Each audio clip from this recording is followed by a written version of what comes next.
Of course, elephants are best known for their trunks, their ivory tusks, their big ears, their mammoth size, and their acute memory. They really do have a good memory.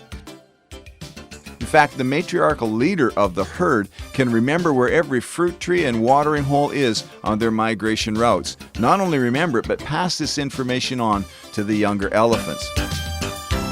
They also remember their relatives. If a long-lost relative meets in the jungle, there will be a lot of trumpeting and twirling around and dancing. They really do remember one another well. They also remember any person who has hurt them or treated them well throughout their lifetime. Young elephants begin their training by having a hind leg tied tightly to a tree.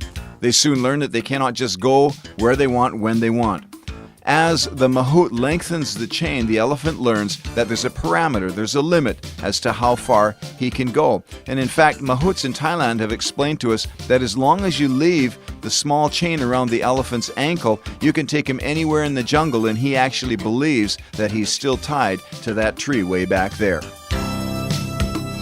Now, this is an amazing principle. An elephant is a huge, powerful beast, and he's totally controlled by this mahout, who in comparison is a weakling.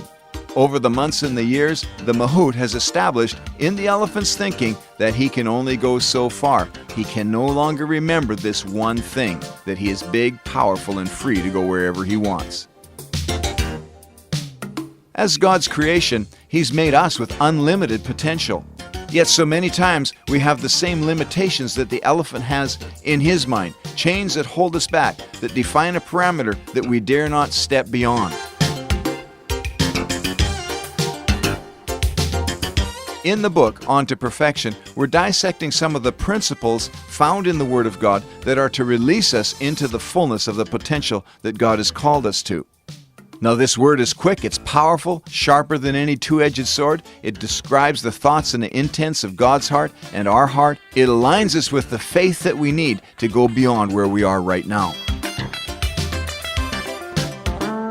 As we look into the Word of God and see the picture of the great potential that God has invested in us, His Word will empower us to go beyond the limitations that are in our minds right now. It'll empower us to go into a great future, to take a hold of a great destiny, to become all that He wants us to become, to do all that He wants us to do, because you and I have an unlimited potential.